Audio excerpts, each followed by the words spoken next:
नमस्कार साथियों, आप सभी का एक बार फिर से स्वागत है मेरे यूट्यूब चैनल में। आज हम लोग डिस्कस करेंगे सीजी टेट 2016 की पेपर 2 का हिंदी वाला पार्ट। आप सभी को पता ही होगा, हम लोग कल से past year question paper discussion की क्लासेस स्टार्ट किए हैं, जो कि आपके टोटली सीजी टेट के पुराने क्वेश्चन पेपर से संबंधित है। इसी के क्रम में हम लोग कल हमारा पहला वीडियो अपलोड किए थे, जिसमें आपको सीजी टेट की 2016 वाली पेपर 1 के जो हिंदी वाला पार्ट है उसका पूरा डिस्कशन मिल जाएगा। अगर आप लोग देखना चाहते हो तो मेरे चैनल में जाकर उस वीडियो को देख सकते हो। ठीक है, चलिए फिर हमारा आज का वीडियो स्टार्ट करते हैं और देखते हैं हमारा पहला प्रश्न। पहला प्रश्न दिया गया है, पूर्ण विराम का अर्थ है। ऑप्शंस है पूरी तरह रुकना, थोड़ा रुकना, बिल्कुल नहीं रुकना, और ऑप्शन डी है ज़्यादा देर रुकना। इसका सही आंसर होगा ऑप्शन नंबर ए, पूरी तरह रुकना।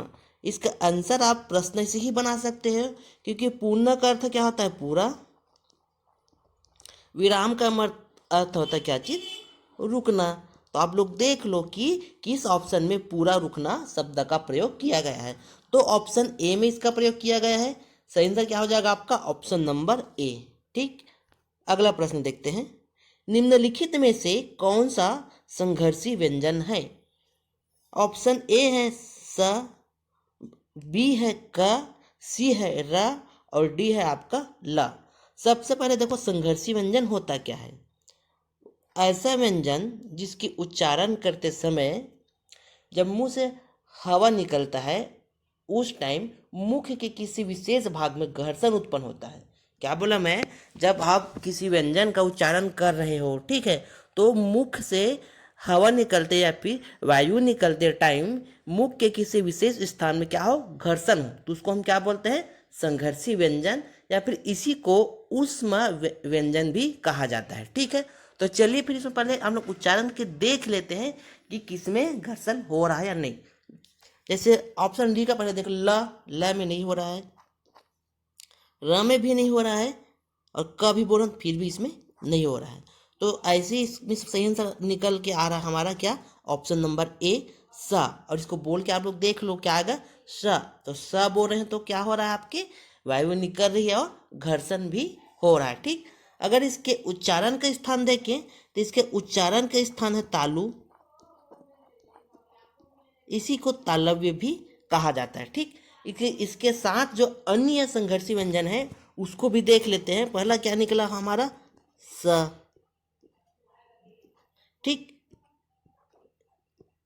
स ये भी है, स ये भी है, और ह। तो ये जो चारों व्यंजन है आपके क्या कहलाते हैं? संघर्षी व्यंजन कहलाते हैं। अगर उच्चारण का स्थान देखिए तो स का देख लिए हम लोग क्या? तालव्य। अगर स का देखें तो हो जाएगा आपका मूर्धन या फिर मूर्धा, और स का देखें, इसका स का देखें तो इसका हो जाएगा क्या चीज? दंत मूल। ठीक, और ह का देखें तो इसका होगा आपके कंठ के भी तरह से आएगा। ठीक, जैसे हम लोग ह ऐसे बोलते हैं तो कहाँ से आ रहा है? आपके कंठ के भीतर से आ रहा है। ठीक, तो संघर्षी व्यंजन कौन कौन सा है आपका? स, श, स और ह। ठीक, इसको याद रखना है, और इस प्रश्न का आंसर है आपका ऑप्शन नंबर ए, स। ठीक, अगला प्रश्न देखते हैं। फेरी वाला मिठाई एवं लगाव में प्रयुक्त हुआ है। ऑप्शन ए है प्रत्यय, ऑप्शन बी है उपसर्ग, ऑप्शन सी है शब्द विन्यास, एंड ऑप्शन डी है श्रुति। सबसे पहले देख लो आप लोग, फेरी वाला। तो इस प्रश्न में उपसर्ग का कोई लगा है ऐसा प्रतीत नहीं हो रहा है। देखो, फेरी वाला, मिठाई भी नहीं हो रहा है और लगाम भी नहीं हो रहा है, शब्द विन्यास भी इसमें है ऐसा कुछ नहीं दिख रहा है, श्रुति तो इसमें नहीं पता चला। ठीक, तो बच क्या रहा है आपका? प्रत्यय। और प्रत्यय मतलब क्या होता है? जो किसी शब्द के बाद में लगे या फिर अंतिम में लगे उसको हम क्या बोलते हैं? प्रत्यय। तो देखो, फेरी वाला, मिठाई और लगाओ, इसको पढ़ के ही समझ में आ रहा है इसमें प्रत्यय लगा हुआ है। तो सही आंसर क्या हो जाएगा आपका? ऑप्शन नंबर ए, प्रत्यय। और अगर प्रत्यय की बात करें तो फेरी में आपका लगा है फेरी प्लस वाला, मीठा में लगा आपके क्या चीज? मीठा प्लस आई, और लगाओ में क्या लगा है, लग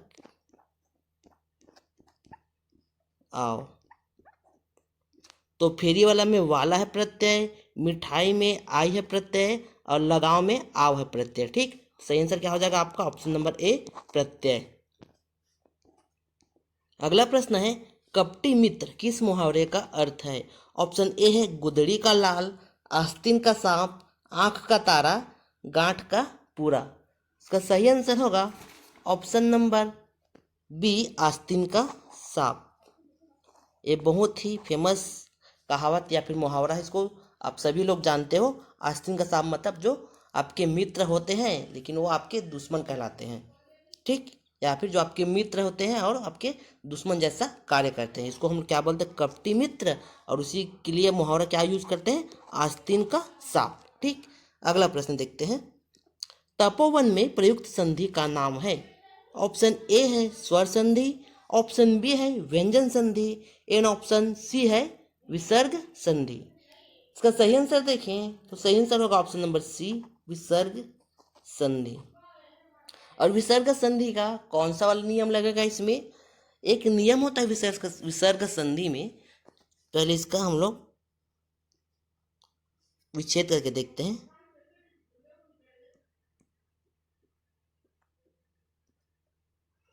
तपा धन वन।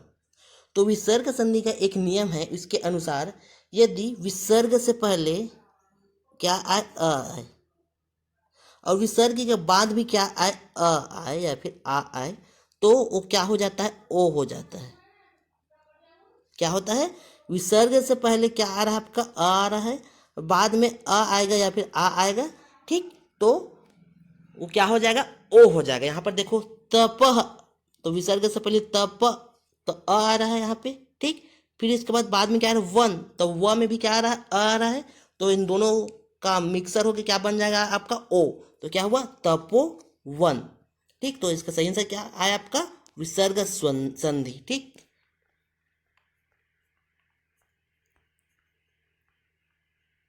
अगला प्रश्न है अपठित गद्यांश का उद्देश्य है छात्रों की बौद्धिक गहराई की जांच करना, भाषिक सौंदर्य की परख करना, विचारों की व्याख्या करना, और आखिरी ऑप्शन है आलोचना करना। सही आंसर है ऑप्शन नंबर ए छात्रों की बौद्धिक गहराई की जांच करना।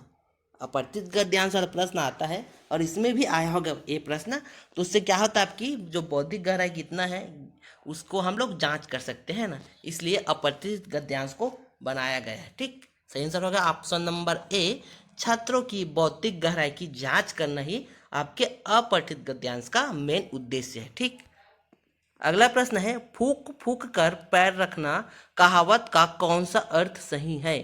इसको आप सभी लोग जानते हो, क्या होगा? ऑप्शन ए धीरे धीरे चलना, नहीं होगा। डर कर कदम रखना, बिल्कुल नहीं होगा।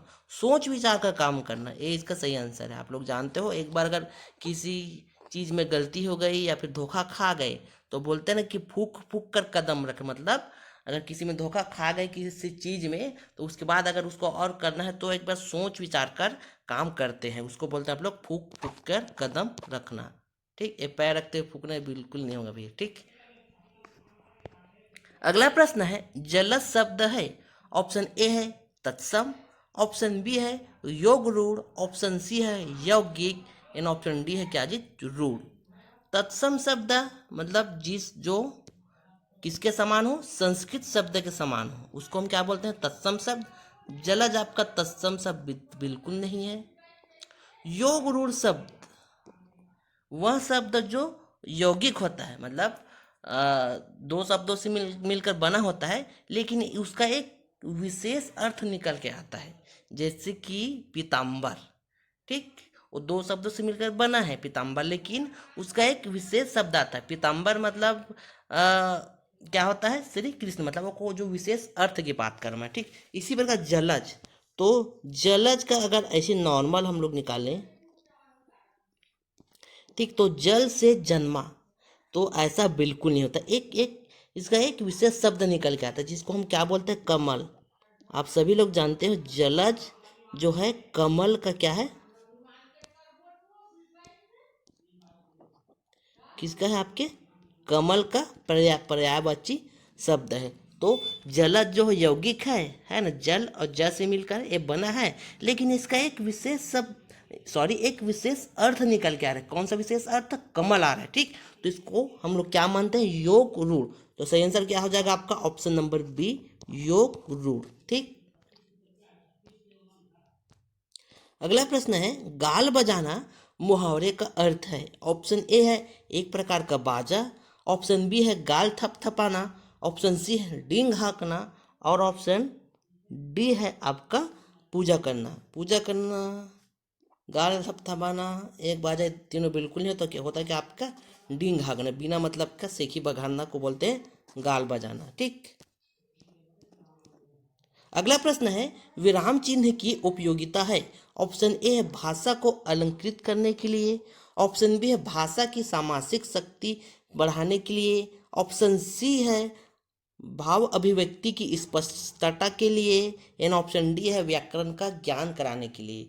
व्याकरण के ज्ञान कराने के लिए नहीं है, भाषा की सामासिक शक्ति के लिए भी नहीं है, भाषा को अलंकृत करने के लिए भी नहीं है, भाव अभिव्यक्ति, बिना विराम चिन्ह के किसी शब्द को पढ़ेंगे तो उसका भाव चेंज हो जाता है। कई बार एक ही वही शब्द वही रहेगा, लेकिन अल्प विराम और जो विराम चिन्हों की अगर यहाँ पर उपयोग नहीं किया जाएगा तो वहाँ पे जो भाव अभिव्यक्ति करने की स्पष्टता नहीं हो पाती है, ठीक। तो इसी के लिए आपके भाव अभिव्यक्ति को व्यक्त करने या फिर स्पष्ट करने के लिए ही विराम चिन्हों का उपयोग स्पेशली किया जाता है। सही आंसर होगा ऑप्शन नंबर सी।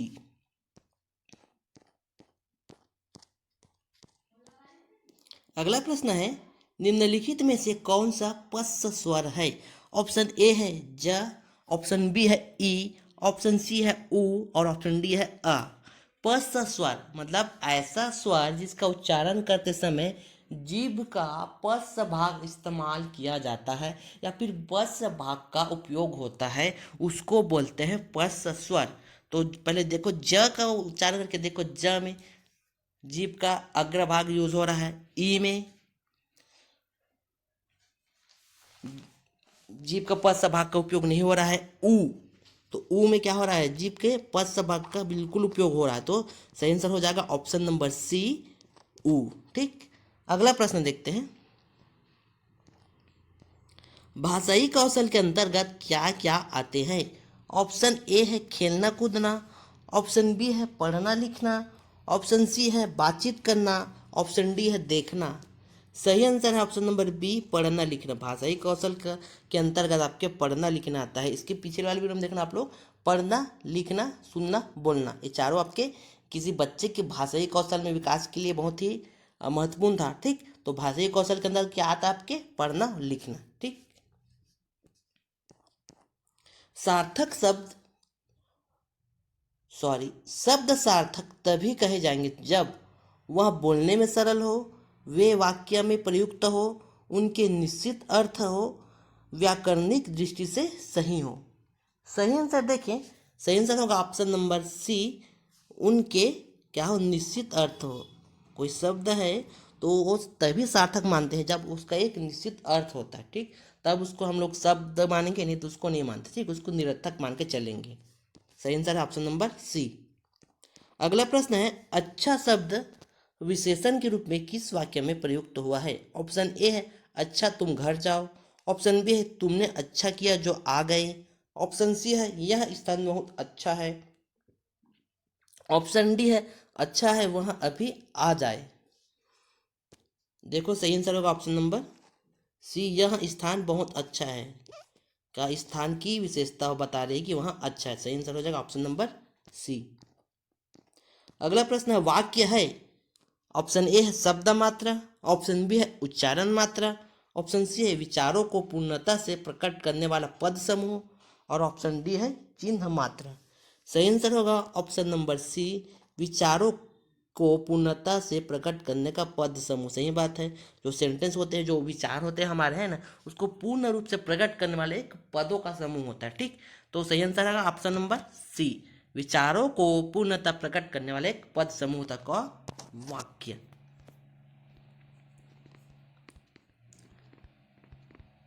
अगला प्रश्न है केतु का पर्यायवाची शब्द है। ऑप्शन ए है किरण, ऑप्शन बी है प्रकाश, ऑप्शन सी है दिशा, ऑप्शन डी है झंडा। सही आंसर ऑप्शन नंबर डी, झंडा। अगला प्रश्न है अर्थ के अनुसार वाक्य के कितने प्रकार होते हैं। वाक्यों का भेद पढ़े होंगे है ना, उसमें अलग अलग प्रकार से दिए गए, तो अर्थ के अनुसार पूछा गया, अर्थ के अनुसार उसके कितने प्रकार होते हैं। तो इसका सही आंसर होगा ऑप्शन नंबर ए, 8 प्रकार के होते हैं। किसके अनुसार? अर्थ के अनुसार।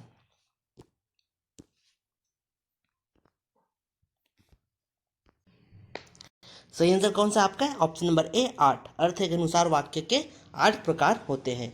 वे कौन कौन से प्रकार होते हैं वो भी देख लेते हैं।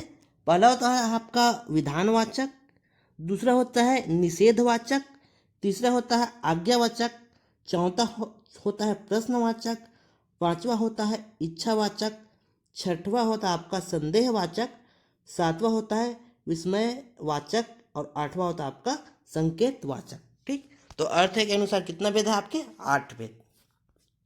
अगला प्रश्न देखते हैं। अपठित गद्यांश का सारांश होना चाहिए। ऑप्शन ए है दिए गए अंश का दुगुना, ऑप्शन बी है दिए गए अंश का 1/3, ऑप्शन सी है दिए गए अंश का बराबर, यानी ऑप्शन डी है दिए गए अंश के चौगुना। इसको कोई भी बता सकता है। कॉलेज में एग्जाम में, स्कूल में एग्जाम में आता है सारांश या फिर 1/3 लिखी गई। तो सही आंसर क्या हो जाएगा?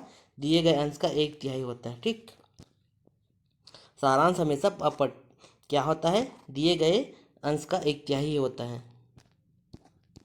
अगला प्रश्न है इनमें से कौन सा शब्द विदेशी भाषा से आगत नहीं है। ऑप्शन ए दिया है ट्रेन, अंग्रेजी भाषा है। साबुन कौन सा है आपके? अरबी। शादी फारसी, कबड्डी देशज। तो सही आंसर क्या हो जाएगा आपका? ऑप्शन नंबर डी, कबड्डी जो है देशज है, यहाँ विदेशों से आगत नहीं या फिर विदेशी भाषा नहीं है। ठीक, अगला प्रश्न है निम्नलिखित में से कौन सा शब्द विशेषण है। ऑप्शन ए है निपट, ऑप्शन बी है पढ़ना, ऑप्शन सी है खर्च और ऑप्शन डी है मुद्रा। मुद्रा किसी का विशेषण नहीं होता, खर्च भी नहीं है, पढ़ना भी नहीं। क्या है आपका? निपट जो है एक प्रकार का विशेषण है। ठीक, जैसे 5 मिनट में काम निपट जाएगा या फिर बहुत सारे 1 घंटे में काम निपट जाएगा, ऐसे करके कोई वर्डों का यूज किया जाता है, मतलब उसका विशेषता बताया जाता है। ठीक, सही आंसर है ऑप्शन नंबर ए। अगला प्रश्न है एक पंथ दो काज का अर्थ है। ऑप्शन ए है अनेक कार्य करना, ऑप्शन बी है क्या करे क्या न करे सोचना, ऑप्शन सी है एक साथ 2 लाभ होना, ऑप्शन डी है एक साथ 2 पद ग्रहण करना। इसको आसानी से बता सकते हो, कौन सा होगा? ऑप्शन नंबर सी, एक साथ 2 लाभ होना। ठीक, अगला प्रश्न है वाचन में निम्नलिखित में से कौन सा गुण नहीं होता है। कौन सा गुण नहीं होता है इसको बताना। ऑप्शन ए है सब शुद्ध उच्चारण एकदम जरूरी है, ऑप्शन बी आरोह अवरोह क्रमबद्धता भी एकदम जरूरी है, प्रवाह ए भी एकदम जरूरी है, अटकना ए बिल्कुल नहीं होना चाहिए। तो सही आंसर हो जाएगा ऑप्शन नंबर डी। अगला प्रश्न है पठन कौशल है। ऑप्शन ए है लिखित भाषा को पढ़ने की क्रिया, ऑप्शन बी है सुनने की क्रिया, गुनगुनाने की क्रिया या फिर बोलने की क्रिया। सही आंसर है पठन, मतलब क्या चीज? जो लिखित भाषा है ना, उसी को पढ़ रहे, जैसे अभी जो लिखा उसको मैं पढ़ रहा हूँ, तो इसको हम क्या बोलेंगे? पठन। सुनना को नहीं बोलते, गुनगुनाना को भी नहीं बोलते, बोलने की क्रिया को भी पठन नहीं कहा जाता। ठीक, तो सही आंसर होगा ऑप्शन नंबर ए। अगला प्रश्न है ऋजु का विलोम है। ऑप्शन ए है मृदु, ऑप्शन बी है वक्र, ऑप्शन सी है ऋतु एंड ऑप्शन डी है वज्र। सही आंसर होगा ऑप्शन नंबर बी, वक्र। वक्र को ही क्या कहा जाता है? ऋजु कहा, सॉरी, वक्र का विलोम क्या होता है आपका? ऋजु होता है। ठीक, अगला प्रश्न है इनमें से अनिश्चयवाचक सर्वनाम कौन सा है। अनिश्चयवाचक जिस ऐसा सर्वनाम जिसमें हम लोग निश्चयता का या फिर निश्चयता का के बारे में नहीं बता सकते, उसको बोलते क्या चीज? अनिश्चयवाचक। अगर कोई शब्द उपयोग कर रहे हैं लेकिन उसका एक निश्चित नहीं होता कि वही है या नहीं है करके, एक संभावना होती है, संदेह होती है, उसको क्या बोलते हैं? अनिश्चयवाचक। तो ऑप्शन ए है कौन, तो कौन तो सीधा आपका प्रश्नवाचक है, ये नहीं हो सकेगा। कोई, ये क्या है आपका अनिश्चय, जैसे कि कोई घर में आया तो कौन आया, उसका निश्चय नहीं है कि कौन आया है, तो सही आंसर क्या होगा आपका कोई। वह, जो, वह क्या है आपका एक निश्चयवाचक है, और जो क्या है आपका एक संबंधवाचक है, जो सो है ना, तो जो ये क्या है आपके संबंधवाचक, ये क्या आपकी निश्चय, जैसे वह आया है ना, तो कौन आया इसको क्या आप सीधा बता रहे हैं, तो इसका निश्चय है, लेकिन कोई में निश्चय नहीं हो पा रहा, तो सही आंसर क्या हो जाएगा आपका ऑप्शन नंबर बी कोई। कौन क्या है आपका प्रश्नवाचक बताया था, ठीक।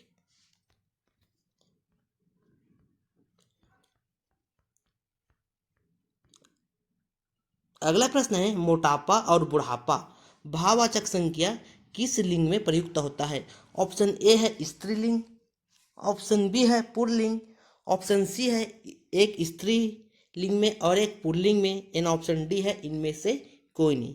सही आंसर होगा ऑप्शन नंबर बी पुल्लिंग में। हमेशा देखना, अगर बुढ़ापा मोटापा ऐसा टाइप का जो आता है, जो भाववाचक संज्ञा से संबंधित होते हैं, उस वो हमेशा क्या होता है, एक पुल्लिंग शब्द होता है, तो सही आंसर क्या होगा ऑप्शन नंबर बी पुल्लिंग। अगला प्रश्न है अपठित गद्यांश का शीर्षक कैसे होना चाहिए? ऑप्शन ए है विस्तृत, ऑप्शन बी है केंद्रीय भाव को बताने वाला, ऑप्शन सी है कठिन, और ऑप्शन डी है अलंकृत। अलंकृत नहीं, कठिन बिल्कुल नहीं, विस्तृत बिल्कुल नहीं, जो उस अपठित गद्यांश के मेन उद्देश्य या भाव को बताए वही उसका शीर्षक होगा। सही आंसर होगा ऑप्शन नंबर बी। अगला प्रश्न है जातिवाचक संज्ञा बताइए। जातिवाचक संज्ञा मतलब वह संज्ञा जो किसी की जाति बताता हो। सेना क्या है आपके सिर्फ समूह को बताने नहीं होगा, श्याम ये भी नहीं होगा, लड़का नहीं होगा, मेला ये भी नहीं होगा। सही आंसर क्या होगा आपका ऑप्शन नंबर सी, लड़का एक जाति को बता रहा है, ठीक। सही आंसर होगा ऑप्शन नंबर सी। अगला प्रश्न है आलस्य शब्द का विशेषण क्या है? आलस, आलस, आलस ये तो बिल्कुल नहीं, आलसी। सही आंसर आलसीपन ये नहीं होता, ठीक। सही आंसर होगा ऑप्शन नंबर सी। अगला प्रश्न है इनमें से कौन सा शब्द पुल्लिंग नहीं है? ऑप्शन ए है सभा, ऑप्शन बी है समाज, ऑप्शन सी है परिवार, एंड ऑप्शन डी है समुदाय। आपको क्या बताना है कौन सा शब्द पुल्लिंग नहीं है, मतलब वह स्त्रीलिंग होगा, ठीक। सही आंसर है ऑप्शन नंबर ए सभा। सभा जो है एक स्त्रीलिंग शब्द है, ठीक। बाकी सब ये सब क्या है पुल्लिंग है।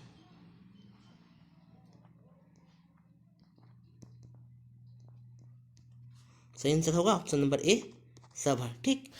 तो ये थी हमारे आज की इस वीडियो की टोटल 30 क्वेश्चन, जो कि आपके छत्तीसगढ़ शिक्षक पात्रता परीक्षा 2016 के पेपर 2 का था, ठीक।